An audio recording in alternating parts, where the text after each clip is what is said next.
Assalamualaikum warahmatullahi wabarakatuh. Perkenalkan, saya Siti Utufina Widuri, mahasiswi program studi Pendidikan Matematika Fakultas Keguruan dan Ilmu Pendidikan Universitas Muhammadiyah Profesor Dr. Hamka. Di video kali ini, saya akan membahas tentang aplikasi Google Classroom.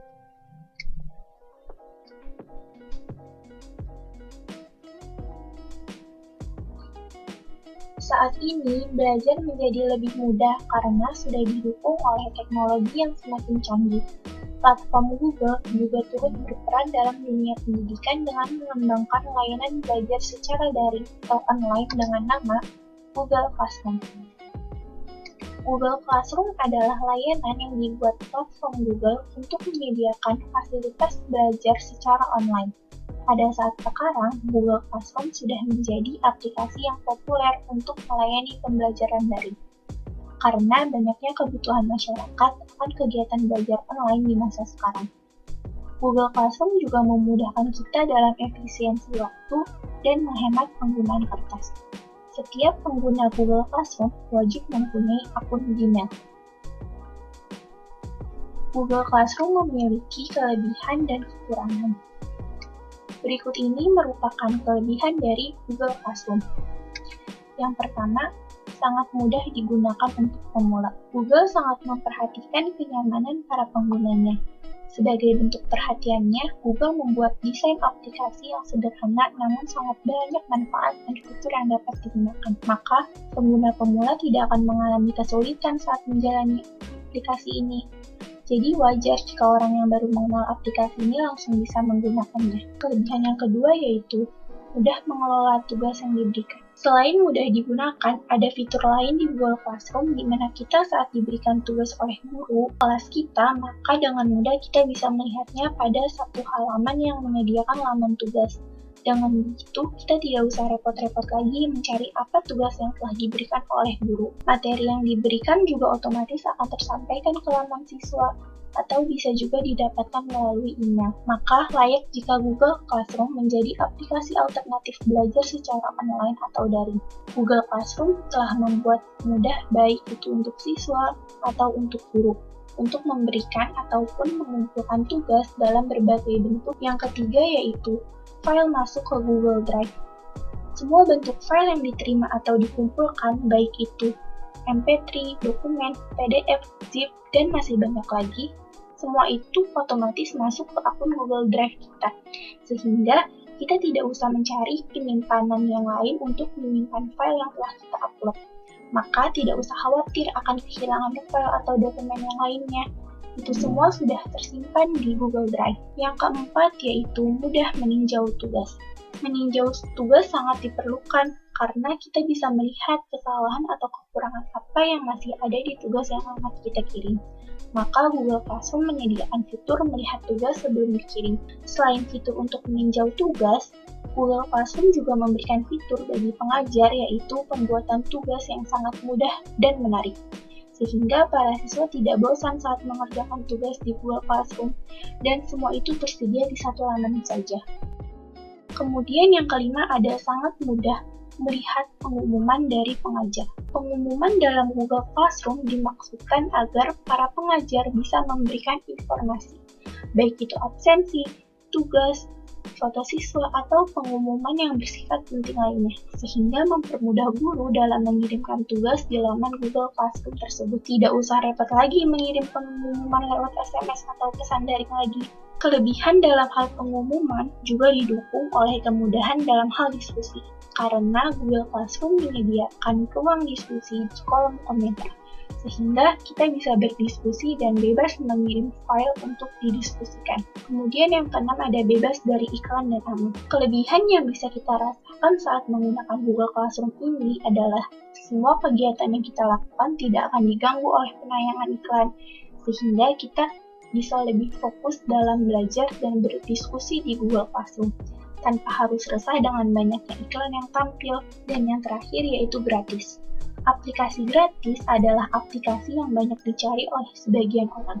kita bisa mendownload Google Classroom yang tersedia secara gratis, baik itu di Play Store ataupun App Store. Google Classroom menjamin bahwa aplikasi ini gratis tanpa perlu membayar dulu baru bisa menggunakannya. Selain memiliki kelebihan, Google Classroom juga memiliki kekurangan. Berikut ini merupakan kekurangan dari Google Classroom.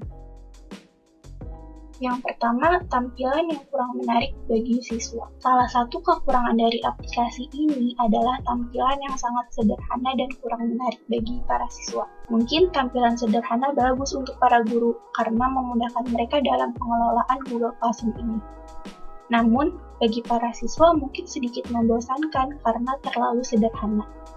Google Classroom sebaiknya memberikan sebuah gambar bagi kelas untuk lebih menarik lagi supaya siswa yang belajar di Google Classroom tidak merasa bosan. Dengan tampilan yang apa adanya, mungkin bagi sebagian orang tidak akan masalah, tetapi bagi mereka yang menyukai sebuah keindahan, maka itu diperlukan.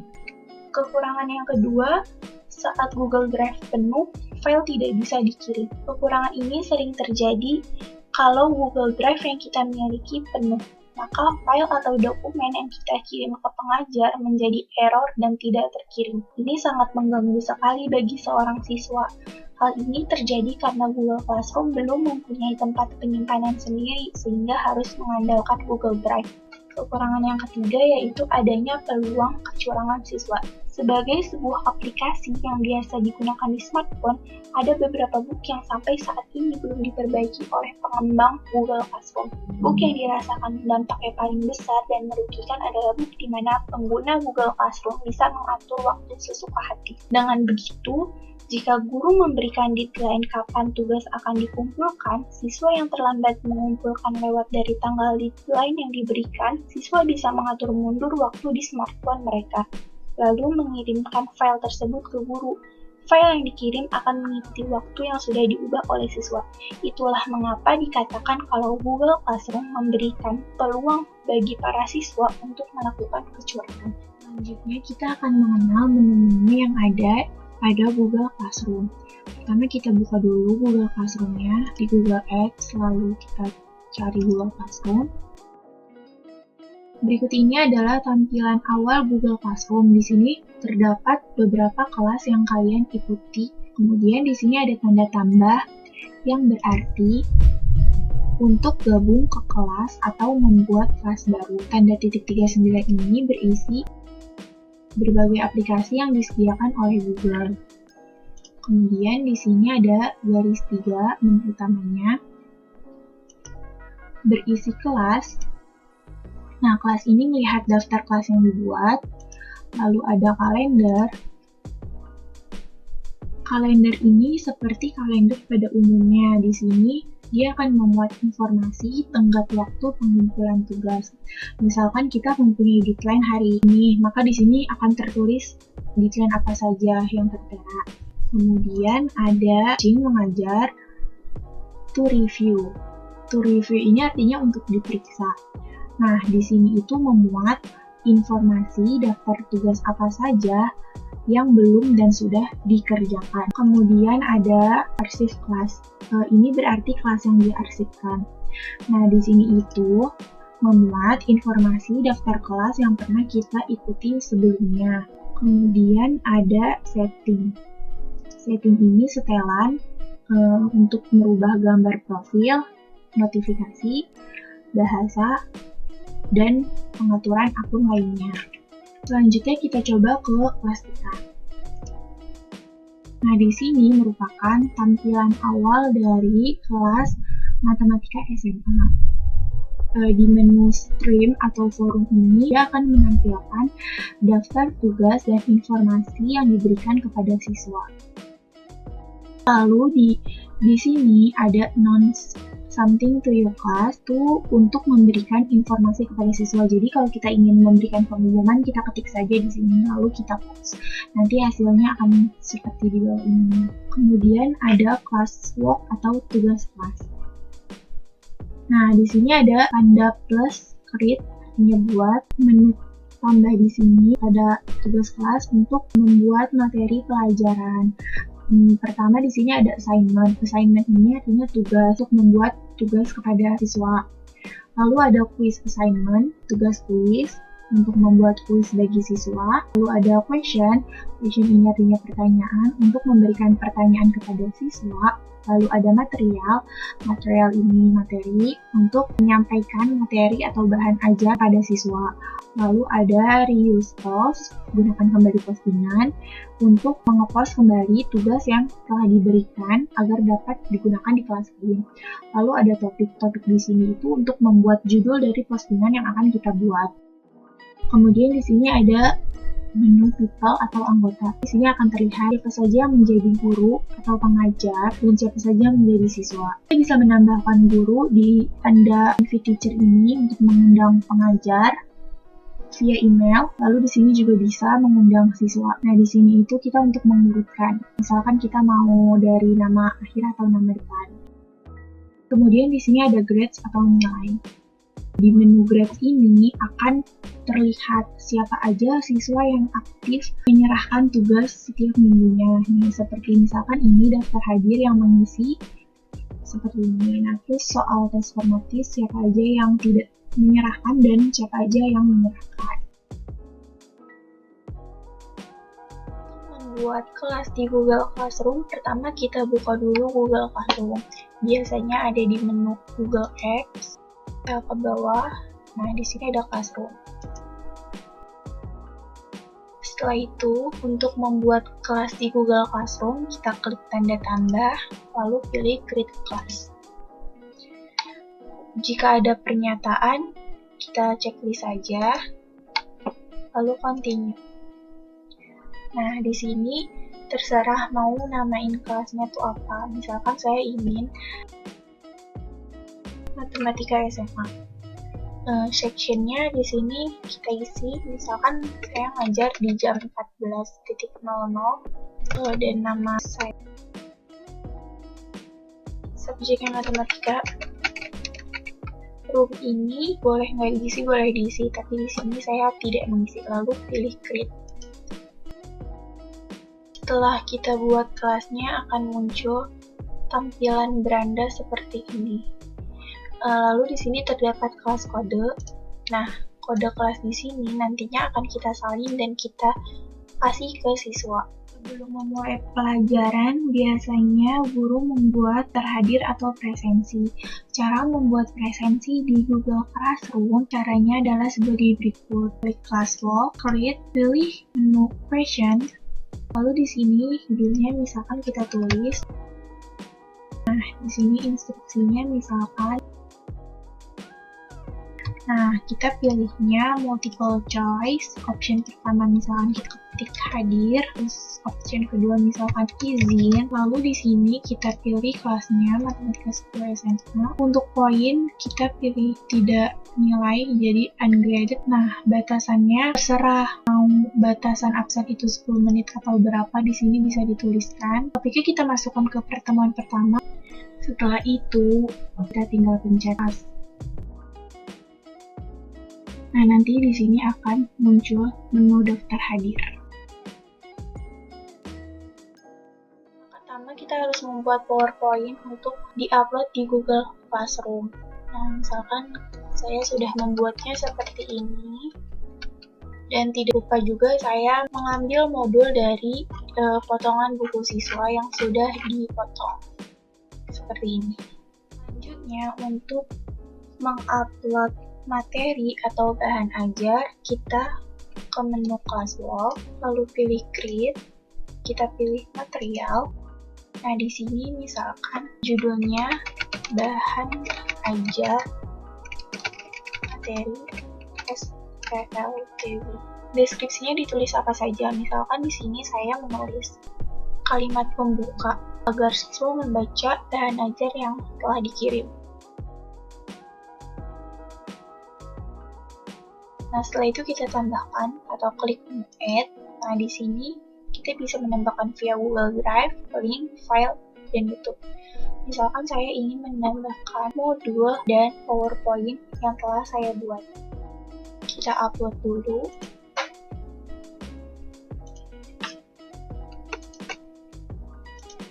Tunggu sampai proses penguploadan selesai. Lalu misalkan saya juga ingin menambahkan video pembelajaran dari YouTube. Pertama kita cari dulu di YouTube dengan tema sistem pesanan linear.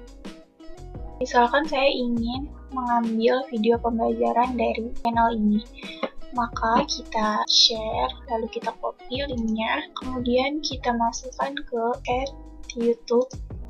Kita tambahkan via URL. Di sini sebenarnya tadi juga bisa nyari videonya, tapi saya tadi nyari terlebih dahulu. Maka kita copy aja. Nah, setelah video yang kita maksud keluar, kita klik add. Nah, setelah itu ini kita kirim ke kelas. Kalau kita mengajar beberapa kelas, di sini bisa dipilih kelas mana saja yang ingin dikirim. Topiknya masukkan ke pertemuan 1, kemudian post. Nanti tampilan pada menu stream akan seperti ini.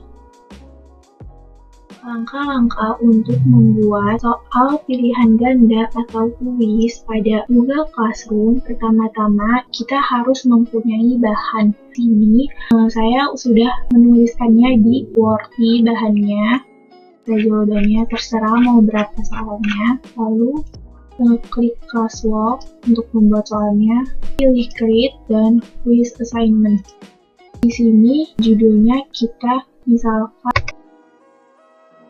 Lalu instruksinya misalkan. Lalu di sini kita diarahkan ke Google Form. Setelah itu ditulis judulnya sama seperti tadi. Deskripsinya juga sama aja. Sebelum masuk ke soal, kita tulis dulu di sini nama siswanya. Pilihannya short answer dan ini tuh wajib digeser. Lalu habis itu kelas. Misalkan kita pilihnya di sini drop down, option pertamanya, jangan lupa digeser. Nah, untuk memisahkan biodata dengan soal, kita pilih add section, sama judulnya kita copy aja. Nah, misalkan di sini perintahnya, untuk masuk soalnya sama, berikan tanda add question. Nah, di sini question yang ada di Word bisa kita copy. Ini misalkan copy aja lalu di paste. Nah, untuk nomornya dihapus, optionnya pun juga kita copy aja. Oh iya, sebelumnya kita ubah dulu format di pengaturan ini. Quizzes, make this a quiz. Nah, di sini kita checklist yang bagian point values-nya saja. Jika ingin memberitahu jawaban yang benar, maka correct answer ini dicentang. Jangan lupa pencet save. Setelah itu, kunci jawabannya di sini nomor 1 itu B. Berarti kita pencet answer K, lalu kita pilih bagian yang B. Nah, untuk poinnya, biasanya poin pilihan ganda itu 1. Terserah mau dikasih berapa aja. Di sini saya kasih 1, lalu digeser. Ini menandakan siswa harus mengisi, tidak boleh tidak diisi. Seperti itu selanjutnya sampai soal yang Anda inginkan tercantum di Google Form. Setelah itu hasilnya akan seperti ini. Setelah udah selesai, kita close aja dan tampilan dari Google Classroom akan seperti ini. Setelah itu kita pilih untuk kelas mana aja kita ingin mengirimkan soal ini. Misalkan saya ingin ke Matematika SMA, terus untuk semua student. Nah, poin di sini, misalkan poinnya saya tidak ingin dinilai karena di form tadi sudah ada poin skornya. Nah, di sini batasnya siswa itu sampai kapan bisa dipilih. Misalkan saya sampai tanggal 21 jamnya, terserah. Di sini saya jam 11.59 malam. Nah, topiknya kita ingin masukkan soal tes formatif ini ke topik yang mana? Misalkan saya pilih pertemuan 1 yang sudah dibuat tadi. Nah, setelah itu, assign. Otomatis soal tersebut akan berada pada menu forum atau sudah sampai kepada para siswa. Dan nantinya, siswa akan tinggal mengisinya. Dan setiap siswa yang sudah mengerjakan atau menyerahkan soal tersebut akan terlihat di bagian diserahkan. Seperti itu. Selanjutnya kita ingin melihat berapa skor yang sudah dijawab siswa pada soal tes formatif. Kita ke menu Classwork. Kita buka soal transformatifnya. Instruksi. Kemudian di menu respon, kita download di sini. Ini yang sudah mengumpulkan, ada 12. Lalu kita download respon, start download. Nah, kita buka. Lalu di sini akan muncul setiap siswa dapat skor berapa dan salah di mana aja. Untuk melihatnya dengan lebih jelas, kita copy. Kemudian kita pindahkan ke sheet baru. Nah, ini beberapa nama yang sudah mengumpulkan soal transformatif. Di sini ada 12 siswa, tapi pas kita lihat di sini, itu hanya 6 siswa yang mengembalikan atau sisanya belum mengumpulkan atau lupa memberikan tanda menyerahkan tugas pada Google Classroom. Sekian video penjelasan penggunaan Google Classroom dari saya. Semoga bermanfaat. Kurang lebihnya mohon maaf. Wassalamualaikum warahmatullahi wabarakatuh.